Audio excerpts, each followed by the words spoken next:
আমরা এই ভিডিওতে ডিহাইড্রেশন অফ অ্যালকোহলের উপর এমসিকিউ কোশ্চেন শিখব। আমি প্রথমে একটা মেকানিজম দেখাচ্ছি। এমসিকিউ কোশ্চেনগুলো করবার সময় মেকানিজম করবার প্রয়োজন নেই, কারণ তাতে অনেক টাইম নষ্ট হবে। সবার ফার্স্ট আমি একটি ইথাইল অ্যালকোহলের ডিহাইড্রেশন রিঅ্যাকশান শেখাচ্ছি। আমি ইথানল বা ইথাইল অ্যালকোহল নিলাম এবং ইথাইল অ্যালকোহলের মধ্যে কনসেন্ট্রেটেড সালফিউরিক অ্যাসিড নিলাম। কত ডিগ্রি সেলসিয়াসে? 180 ডিগ্রি সেলসিয়াসে কনসেন্ট্রেটেড সালফিউরিক অ্যাসিড নিলাম। নিলে ফার্স্ট কি হবে? ফার্স্ট হবে এই OH গ্রুপে অক্সিজেনে লোন পেয়ারটা দিয়ে H+টাকে নেবে, রাইট? নিলে কেমন দেখতে হচ্ছে? CH3 CH2 অক্সিজেনের লোন পেয়ার দিয়ে নিয়েছে, তার মানে OH2+ হয়েছে।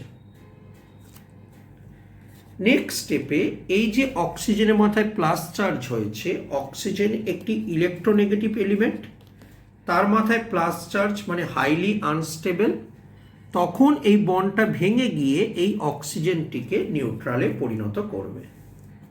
তাহলে এটা নিউট্রালে তৈরি হলে কেমন দেখতে হচ্ছে? CH3 CH2 এটা প্লাস, ওকে। এবার এখানে CH3 রয়েছে, CH3টা এই ভেঙে নিয়ে আমি CH2 আর H করলাম। নেক্সট স্টেপে এই বন্ডটা এইখানে পড়লো, তার মানে CH2 double bond CH2, CH2 double bond CH2 তে পরিণত হলো। এখন আমাকে যদি জিজ্ঞাসা করা হয় যে ডিহাইড্রেশন রিঅ্যাকশান অনেকগুলো দিয়ে দেওয়া হয়েছে, তার মধ্যে কোনটা ফাস্ট কোনটা স্লো রিঅ্যাকশান, আমি এখানে মেনলি 3টে পয়েন্টের উপর বেস করে অ্যান্সারগুলোকে করব। সবার ফার্স্ট কোন পয়েন্টের উপর বেস করে করব না? সবার ফার্স্ট হলো এই যে প্লাস চার্জ মানে কার্বোক্যাটায়নের উপর বেস করে করব। কার্বোক্যাটায়নের উপর বেস করে করব ডিহাইড্রেশন রিঅ্যাকশান। যার কার্বোক্যাটায়ন যত বেশি স্টেবল, সে তত কার্বোক্যাটায়নটা সহজে ফর্ম করবে এবং তার ডিহাইড্রেশন রিঅ্যাকশানটা তত ফাস্ট হবে। আমরা জানি 3 ডিগ্রি থেকে 2 ডিগ্রি থেকে 1 ডিগ্রি কার্বোক্যাটায়নের স্টেবিলিটি পায়। আরও দুটো পয়েন্ট আমি ডিসকাস করছি, তার আগে আমি 3 ডিগ্রি 2 ডিগ্রি 1 ডিগ্রি কার্বোক্যাটায়ন নিয়ে কতগুলো কোশ্চেন নিচ্ছি। মনে করো তোমাকে এক্সামে কোশ্চেনে জিজ্ঞেস করা হয়েছে, এমন কম্পাউন্ড দেওয়া হয়েছে, দিয়ে জানা হয়েছে যে এর মধ্যে কোন অ্যালকোহলটা ডিহাইড্রেশন ফাস্ট হবে। তো আমাকে যখন 3টে কম্পাউন্ড দিয়ে দেওয়া হয়েছে, আমার প্রথম টার্গেট হবে এখান থেকে OH গ্রুপটাকে রিমুভ করে দেবো। তো রিমুভ করে দিলে এখানে এইটা তৈরি হচ্ছে, এগুলো বেসিক্যালি CH3। তো সেকেন্ডটার ক্ষেত্রে তাই OH গ্রুপটাকে রিমুভ করে দেবো, রিমুভ করে দিলে আমার কাছে এই জিনিসটা তৈরি হচ্ছে, এবং এইটার ক্ষেত্রেও একই রকম OHটাকে রিমুভ করে দেবো, এই জিনিসটা তৈরি হচ্ছে। এবার যদি তুমি একটু ভালো করে তাকাও তাহলে দেখতে পাবে এই যে প্রথম কম্পাউন্ডটা আছে, এখানে 3টে CH3 গ্রুপ পুশ করছে, মানে এটা 3 ডিগ্রি। তারপর এটা দুটো CH3 পুশ করছে, তার মানে এটা 2 ডিগ্রি। আর এটার ক্ষেত্রে একটা CH3 পুশ করছে, তার মানে 1 ডিগ্রি। তাহলে স্টেবিলিটির দিক থেকে এইটা সব থেকে বেশি, তাই তো? তাহলে আমরা জানবো যে এই 3টে কম্পাউন্ডের মধ্যে এই কম্পাউন্ডটা ডিহাইড্রেশন রিঅ্যাকশন সবার ফাস্ট হবে। একটি কোশ্চেন আমাদের দেওয়া হয়েছিল জয়েন্ট এক্সামে, সেখানে কোশ্চেনটা ছিল এই কম্পাউন্ডটা নেওয়া হয়েছিল, এই কম্পাউন্ডটা দিয়েছিল এবং এইটা দেওয়া ছিল, আর একটা কম্পাউন্ড দেওয়া ছিল এইটা। জানতে চেয়েছিল এই 4টের মধ্যে ডিহাইড্রেশন রিঅ্যাকশন কোনটা ফাস্ট, সবচেয়ে ফাস্ট। তো সবগুলোর ক্ষেত্রে তুমি OHটাকে রিমুভ করে দাও, এই যে রিমুভ করে দিলাম, দিয়ে কার্বোক্যাটায়ন তৈরি করে নাও। খেয়াল করে দেখো এই যে কার্বোক্যাটায়নটা রয়েছে এখানে 3টে গ্রুপ পুশ করছে, দ্যাট ইজ 3 ডিগ্রি। এই কার্বোক্যাটায়নের মধ্যে দুটো গ্রুপ পুশ করছে, দ্যাট ইজ 2 ডিগ্রি। এখানেও দুটো পুশ করছে বিকজ আর একটা হাইড্রোজেন আছে, তার মানে এটা 2 ডিগ্রি। আর এখানে কার্বোক্যাটায়নে একটা পুশ করছে, তার মানে 1 ডিগ্রি। তাহলে স্টেবিলিটির দিক থেকে তাকালে সব থেকে মোস্ট স্টেবল কম্পাউন্ড কোনটা? এইটা হচ্ছে, এটা সব থেকে মোস্ট স্টেবল কম্পাউন্ড। তো মোস্ট স্টেবল হওয়ার জন্য ডিহাইড্রেশন রিয়াকশান এই কম্পাউন্ডটার ক্ষেত্রে সবার ফার্স্ট হবে। তাই কার্বোক্যাটায়নের স্টেবিলিটি কিন্তু অত্যন্ত ইম্পর্টেন্ট একটা বিষয়। আমরা জানি কার্বোক্যাটায়নের stability plus R effect plus I effect, তারপর মাইনাস আই মাইনাস আর আকারে থাকে, তাই তো? আমরা যেহেতু এই রকম জাতীয় জিনিস দিয়ে অনেক ভিডিওতেই ডিসকাস করেছি, তাই সবগুলো ভিডিওতে কোনটা প্লাস কোনটা মাইনাস আর এফেক্ট দেখায় এটা নিয়ে আলোচনা করছি না। তার জন্য সেপারেট ভিডিও আছে, তুমি মনে করলে দেখে নিতে পারো। এনিওয়ে, আমাকে মনে করো এরকম ধরনের কম্পাউন্ড দিয়েছে, এখানে CH3, এখানে বলেছে OCH3, এটা একটা কম্পাউন্ড দেওয়া আছে। আর একটা দেওয়া আছে এমন ধরনেরই কম্পাউন্ড OH CH3 আর বলেছে NO2। আমাকে জানতে চেয়েছে এই দুটো কম্পাউন্ডের মধ্যে কোন কম্পাউন্ডটা ডিহাইড্রেশন রিয়াকশন ফার্স্ট হবে। তাহলে তুমি নিশ্চয়ই জানো OCH3 যেটা রয়েছে অক্সিজেন, এখানে অক্সিজেনের লোন পেয়ার দিয়ে রেজোন্যান্স করছে, মানে যেটা প্লাস আর এফেক্ট দেখাচ্ছে। আর এখানে NO2 গ্রুপ টেনে নেয়, মানে মাইনাস আর এফেক্ট দেখায়।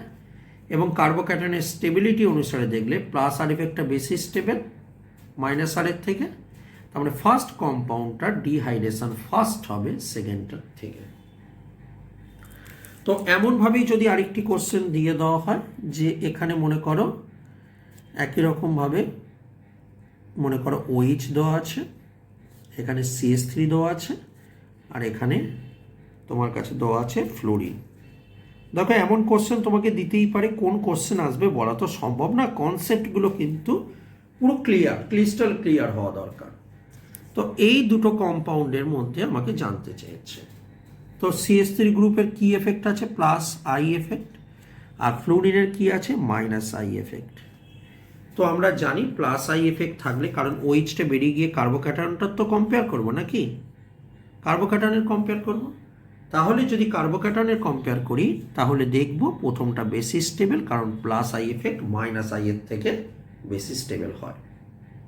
তো সেই রেসপেক্টে দেখতে গেলে এই যে অ্যালকোহলটা, মানে OH থাকাকালীন অ্যালকোহলটা বেশি পরিমাণে রিঅ্যাক্টিভ হবে towards dehydration reaction. So dehydration রিয়াকশনের ক্ষেত্রে আমি যে প্রথম পয়েন্টটা বললাম কার্বোক্যাটায়ন, এই কার্বোক্যাটায়নের কনসেপ্টটা কতটা ইম্পর্টেন্ট নিশ্চয়ই বুঝতে পারছো। কিন্তু এক্সামে যখন কোশ্চেন দেবে সবসময় কার্বোক্যাটায়নের উপর বেস করে দেবে তা নয়। কিন্তু সেকেন্ড কথা হলো এই যে হাইড্রোজেন, অর্থাৎ কার্বোক্যাটায়নের পাশের কার্বনের যে হাইড্রোজেন, সেটা হলো অ্যাসিডিক হাইড্রোজেন সম্পর্কে আমাদের কিন্তু জানতে হবে। এই অ্যাসিডিক হাইড্রোজেন জিনিসটা আমাদের ক্লিয়ার থাকা দরকার। যত অ্যাসিডিক হাইড্রোজেনের নেচার বাড়তে থাকবে তত কিনা এই হাইড্রোজেনটা পড়বে এবং এটা বন্ড ফর্ম করতে পারবে। আমি এক্সাম্পলে আসি। মনে করো তোমাকে একটা CH3CH2OH দিয়েছে, আর একটা মনে করো এখানে বেনজিন রিং আছে, এখানে CH2CH2OH দিয়েছে। জানতে চাইলো এই দুজনের মধ্যে কোনটা ডিহাইড্রেশন ফার্স্ট হবে। সো ফ্রেন্ড, একটু দেখার চেষ্টা করো। OHটা বেরিয়ে গেলে আমার কাছে কেমন হচ্ছে? CH3CH2 প্লাস, তার মানে এখানে অ্যাসিডিক হাইড্রোজেন হলো এইটা। আর এইখানে দেখো, এখানে দেখো এই বেনজিন রিং থাকছে তার সঙ্গে প্লাস, তার মানে অ্যাসিডিক হাইড্রোজেন হলো এইটা। যদি এই হাইড্রোজেনটার বদলে এটা মাইনাস হতো, রিংয়ের মধ্যে তো রেজোন্যান্স করতে পারত। তার মানে বলতে পারি এখানকার যে হাইড্রোজেনটা রয়েছে সেই হাইড্রোজেনটা বেশি অ্যাসিডিক। কি করে বুঝি? বিকজ হাইড্রোজেনটার বদলে তুমি মাইনাস করে নেবে, দেখবে ও রেজোন্যান্স করতে পারছে কি না। যদি রেজোন্যান্স করতে পারে জানবে ওই হাইড্রোজেনটা নিশ্চয়ই অ্যাসিডিক ছিল, নইলে রেজোন্যান্স করতে কেন পারলো, তাই না? তো এই রিংটা থাকবার জন্য এই হাইড্রোজেনটাকে আমাকে অ্যাসিডিক বানিয়ে দিয়েছে, এবং অ্যাসিডিক হাইড্রোজেন হলে আমার কাছে সবসময় রিয়াকশান রেটটা ফার্স্ট হবে। তার মানে এই দুজনের মধ্যে যদি আমরা কম্পেয়ার করি কোনটা ফার্স্ট হবে, এই কম্পাউন্ডটার ক্ষেত্রে কিন্তু রিয়াকশান ফার্স্ট হবে। সো এইভাবেও তুমি কম্পেয়ার করতে পারো। ওকে, এবার আমি এক্সাম্পল দেব যেটা দিয়ে তুমি আরো ভালো করে বুঝতে পারবে অ্যাসিডিক হাইড্রোজেনের কনসেপ্টটা। মনে করো একটা কার্বনিল কম্পাউন্ড রয়েছে, ডিহাইড্রেশন হওয়ার সময় কার্বনিল কম্পাউন্ডের পাশের কার্বনের হাইড্রোজেন দিয়ে সবসময় হয়ে থাকে। তুমি বলবে কারণ কি? কারণ এখানকার যে হাইড্রোজেনটা যদি মাইনাস হতো, সাপোজ যদি এটা মাইনাস হতো, পেন্সিল দিয়ে দেখাচ্ছি, তখন এটা রেজোন্যান্স করতে পারতো। এই কার্বনিল কম্পাউন্ডের পাশের কার্বনের হাইড্রোজেনটাকে আমরা সবসময় অ্যাসিডিক হাইড্রোজেন বলে থাকি। ঠিক আছে, তো আমার যে কোশ্চেনটা ছিল তোমার কাছে, মনে করো আমার কাছে এই রকম একটা দিয়েছে কম্পাউন্ড, দিয়ে মনে করো এখানে ওইচ আছে, এরকম একটা দিয়েছিল, বললো ডিহাইড্রেশন হচ্ছে। আর একটা বললো আমার কাছে এই কম্পাউন্ডটা দিয়ে এখানে একটা রিং দিয়ে দিল, দিয়ে বললো ডিহাইড্রেশন হচ্ছে। জানতে চাইলে এই দুজনের মধ্যে ডিহাইড্রেশন রিয়াকশন কোনটা ফার্স্ট। তাহলে বুঝতেই পারছো এই কার্বনের যে হাইড্রোজেনটা পড়ে রয়েছে, কারণ তিনটে বন্ড হওয়ার পর একটা তো হাইড্রোজেন পড়ে রয়েছে, সেই হাইড্রোজেনটা অ্যাসিডিক হাইড্রোজেন। কেন আমি বলেছিলাম যে কার্বনিল কম্পাউন্ড থাকলে তার পাশের কার্বনের হাইড্রোজেনটা অ্যাসিডিক হাইড্রোজেন হয়? বিকজ এই হাইড্রোজেনটার বদলে যদি মাইনাস চার্জ করতে এই কার্বনিল কম্পাউন্ডের মধ্যে সে রেজোন্যান্স করতে পারত। তার মানে এইখানকার এই যে হাইড্রোজেনটা রয়েছে, এই হাইড্রোজেনটা অ্যাসিডিক হাইড্রোজেন, এখানেও এই হাইড্রোজেনটা অ্যাসিডিক হাইড্রোজেন আছে। এবার তোমাকে দেখতে হবে এই দুখানা হাইড্রোজেনের মধ্যে কোন হাইড্রোজেনটা বেশি পরিমাণে অ্যাসিডিক। সেটা জানবো কি করে? জানবো এইভাবে, হাইড্রোজেনটা বদলে মাইনাস করব, এখানে রেজোন্যান্স করছে, সে তো এখানেও করছে, কিন্তু এখানে রিংটা থাকবার জন্য এখানে এক্সট্রা রেজোন্যান্স হতে পারছে। আর তার মানে এখানে যদি কোনো ফিনাইল রিং থাকে যার প্রভাবে এক্সট্রা রেজোন্যান্স হতে পারছে, তখন ডিহাইড্রেশন রেটটা কী হবে? বেড়ে যাবে। তাই জন্য যদি আমি কার্বনিল কম্পাউন্ডের এই পজিশানে, মানে এটা এখানকার হাইড্রোজেনটা অ্যাসিডিক হাইড্রোজেন, কিন্তু এইখানে যদি কোনো রিং জাতীয় কম্পাউন্ড থাকে, তখন কি না ডিহাইড্রেশন রিয়াকশান রেটটা অনেকটা বেশি পরিমাণে বেড়ে যায়।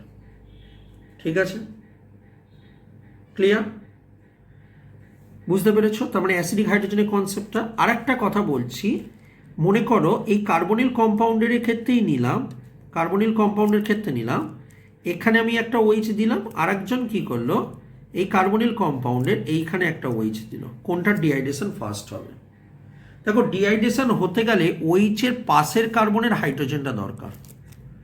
এখানে ওইচের পাশের কার্বনের হাইড্রোজেন মানে এইটা বোঝাচ্ছে, কিন্তু কার্বনিল কম্পাউন্ড থাকলে অ্যাসিডিক হাইড্রোজেন কোনটা হয়? এইটা হয়।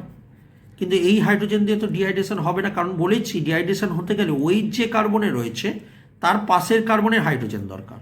কিন্তু এখানে এই হাইড্রোজেনটা তো অ্যাসিডিক নয়, it is not acidic, because আমরা জানি কার্বনিল কম্পাউন্ড থাকলে তার পাশের কার্বনের হাইড্রোজেনটা অ্যাসিডিক হাইড্রোজেন হয়। কিন্তু এইখানের ক্ষেত্রে দেখো ওইচের পাশের কার্বন এইটা, তো এই হাইড্রোজেন দিয়ে ডিহাইড্রেশন হবে, আর এই হাইড্রোজেনটাই কার্বনিল কম্পাউন্ডের পাশের কার্বন, মানে এটা অ্যাসিডিক হাইড্রোজেন। তার মানে এটা acidic hydrogen as well as এই হাইড্রোজেনটা ডিহাইড্রেশনও করছে। তাহলে এইটা এবং এইটার মধ্যে কোনটা ডিহাইড্রেশন রিয়াকশন ফার্স্ট হবে? সেকেন্ড কম্পাউন্ডটা ডিহাইড্রেশন রিয়াকশন ফার্স্ট হবে। সো এইভাবে আমি ডিহাইড্রেশন রিয়াকশনটাকে কিনা প্রেডিক্ট করতে পারি, সেগুলো খেয়াল রাখতে হবে। ঠিক আছে, আমরা আসবো প্রবলেমে আসবো, তখন আমরা বুঝতে পারবো, কিন্তু যে যে পয়েন্টগুলো বলছি একটু খেয়াল করে রাখো। আর একটা কথা বলে রাখি, এই কার্বনিল কম্পাউন্ডের ডিহাইড্রেশন হচ্ছে বলে আমি দুটো অপশান নিলাম, ভালো করে বুঝে দেখবে। এইটা একটা কম্পাউন্ড নিলাম, আর একটা এই কার্বনিল কম্পাউন্ডের মধ্যে, কার্বনিল মানে অ্যালডিহাইড বা কিটোন বোঝায়, আমি এই জায়গাটা এ স্টার নিলাম। দেখো অ্যাকচুয়ালি এ স্টার নিলে কি হয়, এই মাইনাসটাকে, মানে এখানকার যে মাইনাস, যে হাইড্রোজেনটাকে আমি অ্যাসিডিক হাইড্রোজেন বলছিলাম, মানে তো মাইনাস করে নিচ্ছিলাম, এই রেজোন্যান্স করছিল বলেই তো এটা অ্যাসিডিক ছিল। OCH3 গ্রুপ থাকলে সমস্যাটা কি না, অক্সিজেনের লোন পেয়ার দিয়ে এই রেজোন্যান্স করতে পারে আবার, মানে এই রেজোন্যান্সটাকে বাধা দেয়, এটাকে ক্রস কনজুগেশন বলা হয়। মানে মাইনাসটা যেভাবে রেজোন্যান্স করতে পারত, ফি ছিল বলেই তো করতে পারছিল, কিন্তু এক্ষেত্রে তো ফি নয়, কারণ অক্সিজেন নিজের লোন পেয়ার দিয়ে রেজোন্যান্স করছে। তাই এই জাতীয় গ্রুপ যদি তুমি কোনো জায়গায় দেখে থাকো, তখন কিনা ডিহাইড্রেশনটা স্লো হবে, কারণ কি ক্রস কনজুগেশনের একটা চান্স থাকে, ডিহাইড্রেশনটা কি হবে? স্লো হবে। ওকে, সো এই পয়েন্টগুলো কিন্তু খেয়াল রাখবে কিন্তু, যে যদি আমার কাছে এই জায়গাটা যদি OCH3 বদলে NH2 থাকতো, গল্পটা একই হতো, নাইট্রোজেনের লোন পেয়ার দিয়ে ক্রস কনজুগেশন করছে। এই জায়গাটা যদি OH গ্রুপ থাকতো, একই রকম অক্সিজেন লোন পেয়ার দিয়ে ক্রস কনজুগেশন করছে, ফলে এই হাইড্রোজেনের অ্যাসিডিটিটাকে কি করছে, কমিয়ে দিচ্ছে, তাই না? তো আমার কাছে অ্যাসিডিক হাইড্রোজেন একটা ইম্পর্টেন্ট প্যারামিটার, যেটা দিয়ে কিনা কোন কম্পাউন্ডটা ডিহাইড্রেশন ভালো হয় এবং কোন কম্পাউন্ডটা খারাপ হয় সেটাকে আমরা মেজার করতে পারি। খুব ইম্পর্টেন্ট প্যারামিটার কিনা অ্যাসিডিক হাইড্রোজেন। তারপরের পয়েন্টটা হলো এই যে ডবল বন্ডটা তৈরি হলো, এই ডবল বন্ডের স্টেবিলিটি। ডবল বন্ডের স্টেবিলিটি, যত ডবল বন্ডটা বেশি পরিমাণে স্টেবল হবে তত পরিমাণে ডিহাইড্রেশন রিয়াকশন হবে। আমি তোমাকে দায়িত্ব নিয়ে বলতে পারি, যদি কোনোদিন ডিহাইড্রেশন নিয়ে তোমাকে কোশ্চেন দেয়, প্রায় সময় থাকে কোশ্চেন, তুমি এই 3টে পয়েন্টকে মাথার মধ্যে রেখে দেবে, তুমি সমস্ত কোশ্চেনে অ্যান্সার করে দিতে পারবে। আমি ডবল বন্ডের স্টেবিলিটি নিয়ে কোশ্চেন নিচ্ছি, তুমি বুঝতে পারবে। মনে করো আমাকে এই কম্পাউন্ডটা দিয়েছে, আর মনে করো আমাকে এই কম্পাউন্ডটা দিয়েছে, দিয়ে জানতে চেয়েছে কোনটা ডিহাইড্রেশনটা ফাস্ট হবে। তো এটা ডিহাইড্রেশন হলে কি হবে, আমি একবারে স্টেপে করে নিচ্ছি, এই ওইচটা এখানে পড়বে, ওইচটা বেরিয়ে গেল, মানে যদিও একটা স্টেপে করছি কিন্তু কার্বোক্যাটায়ন হয়ে রিয়াকশানটা হয়, ঠিক আছে, কিন্তু কার্বোক্যাটায়ন করলে অনেকটা টাইম লাগবে। তো ওইচটা বেরিয়ে গেল, চলো এটা কার্বোক্যাটায়ন হয়েছে, এই বন্ডটা এখানে পড়লো, তাই তো? তুমি এই দুটো কম্পাউন্ডের কথা চিন্তা করো, মানে কম্পাউন্ডের ডবল বন্ডের কথা চিন্তা করো, কোন ডবল বন্ডটা মোর স্টেবল? আমি বলবো সেকেন্ডেরটা বেশি স্টেবল, বিকজ সেকেন্ডের যে কনজুগেশনটা রয়েছে, দেখো এটা রেজোন্যান্স করতে পারছে। এই রেজোন্যান্স করতে পারবার জন্য দ্বিতীয় কম্পাউন্ডটা বেশি পরিমাণে কি হচ্ছে, স্টেবিলিটি পাচ্ছে। তাহলে ডবল বন্ডের স্টেবিলিটির দিক থেকে বিচার করলে এই দুটো কম্পাউন্ডের মধ্যে কোনটা বেশি পরিমাণে, মানে কোনটা ফাস্ট হবে ডিহাইড্রেশন রিয়াকশন? সেকেন্ড কম্পাউন্ডটা কি হবে, ফাস্ট হবে ডিহাইড্রেশন রিয়াকশন। আমি এমন আরও দুটো কম্পাউন্ড নিচ্ছি, বুঝতে পারবে, দুটো না তিনটে নিচ্ছি, তাহলে আরও ক্লিয়ার হবে তোমার কাছে। এটা OH,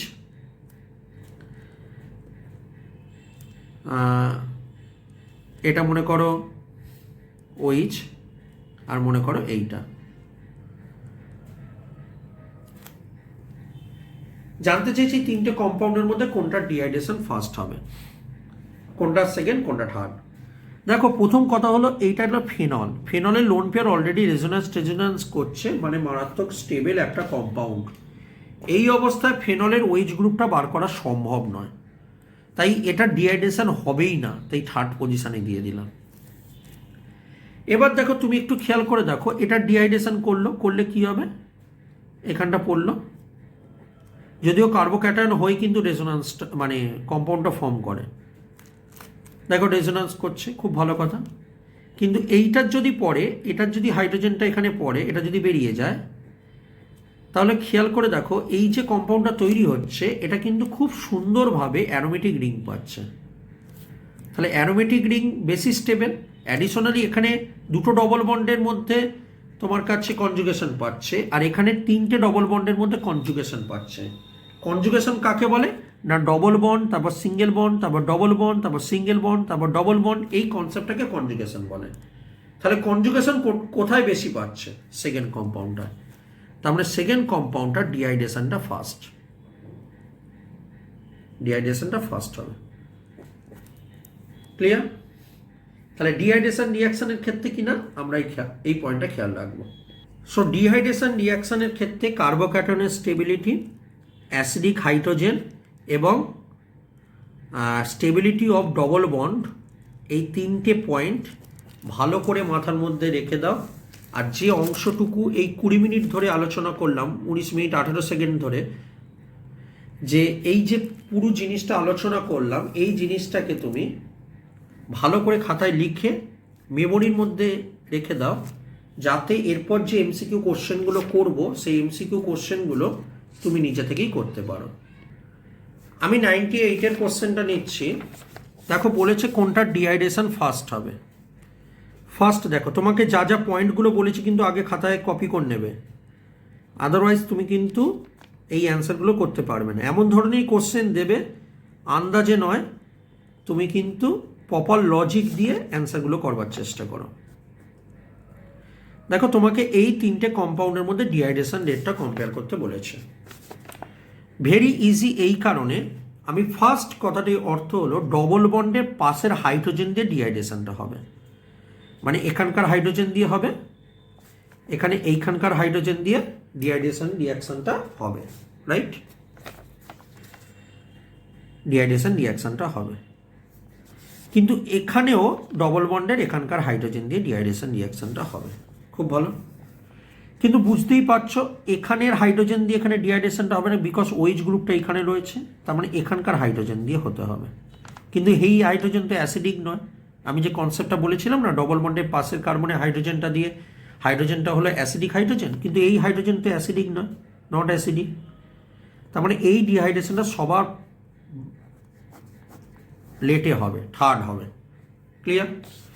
এবং ডবল বন্ডের পাশের কার্বনে হাইড্রোজেনটা এটাও অ্যাসিডিক, এটাও অ্যাসিডিক। এবার এই জানতে যদি চাই এই দুজনের মধ্যে কে বেশি অ্যাসিডিক, উত্তর হলো এইটা। তার কারণ হলো এখানে পিএইচ গ্রুপ আছে। পিএইচ মানে কি? বেনজিন, ফিনাইল গ্রুপ বলা হয়। তাহলে এই জাতীয় গ্রুপ থাকলে অ্যাসিডিটি বাড়তে থাকে, তার মানে এটা কি হবে? ফার্স্ট হবে, এটা সেকেন্ড। তাহলে দেখো যে পয়েন্টগুলো বলেছিলাম পয়েন্টের উপরেই কিন্তু পুরো অ্যান্সারটা দাঁড়িয়ে রয়েছে। তুমি দেখো পরের কোশ্চেনটা আমাকে দিয়েছে। নেক্সট কোশ্চেনটার দিকে যদি তাকাও, যে আমাকে জানতে চেয়েছে এই তিনটে কম্পাউন্ডের মধ্যে কোনটার ডিহাইড্রেশনটা ফার্স্ট হবে, রাইট? সবার ফার্স্ট আমাকে কম্পাউন্ডগুলোকে এঁকে নিচ্ছে। কি কি কম্পাউন্ড রয়েছে না,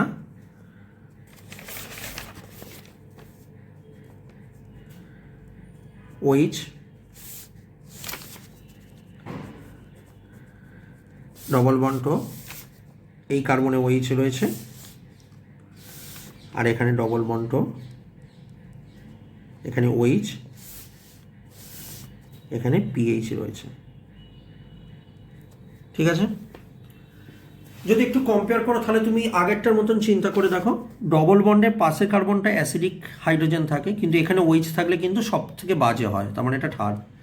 যে কারণে আগের কোশ্চেনটা কিন্তু দেখো ডবল বন্ডের পাশের কার্বনে ওইচ ছিল বলে এটা থার্ড পজিশনে চলে এসছে। এবার এই দুজনের মধ্যে কেউ ভালো হবে, কেউ খারাপ হবে। তো দুজনেরই ডিহাইড্রেশন আমি করে দিলাম। দুজনেরই ডিহাইড্রেশন করবার পর আমি একটু অবজার্ভ করে দেখব কার ভালো হলো।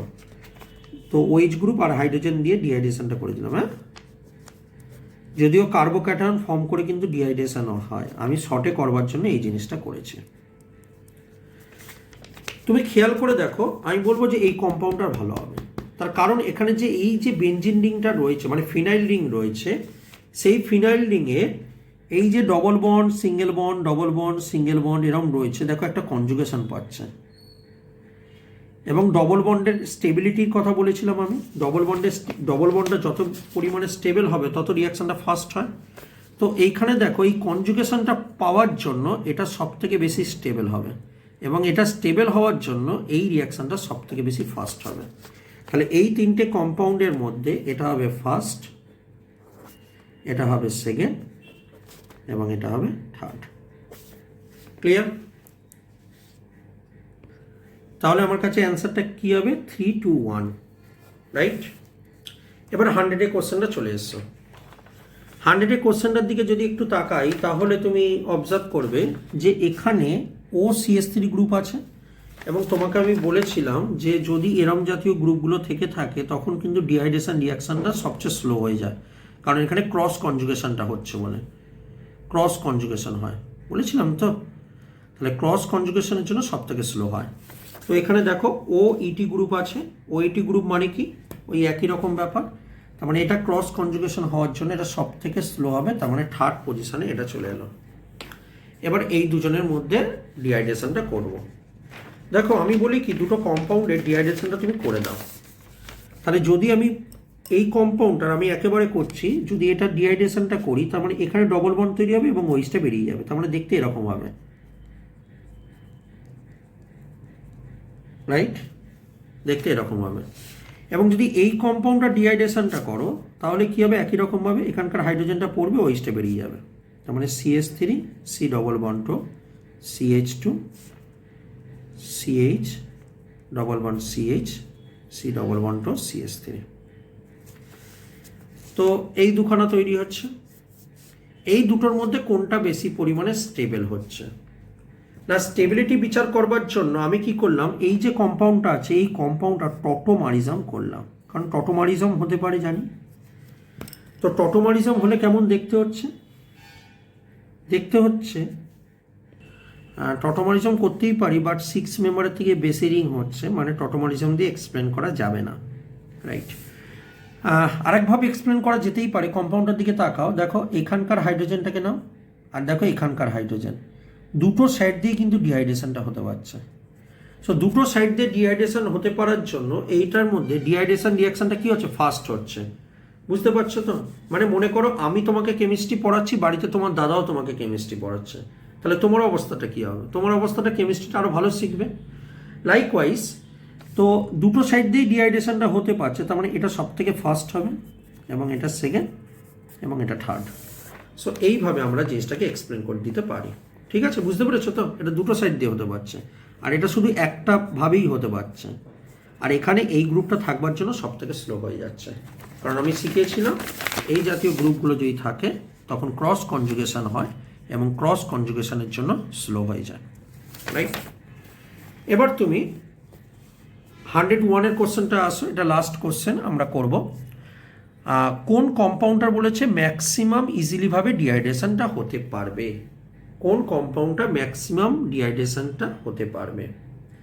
অ্যান্সারটা এইটা হবে। তার কারণটা হলো এখানকার হাইড্রোজেনটা পড়ে যদি ডিহাইড্রেশনটা হয় তাহলে দেখতে হবে, দেখো এখানে ডবল বন্ড, এখানে ডবল বন্ড তৈরি হচ্ছে, আর এখানে ডবল বন্ড।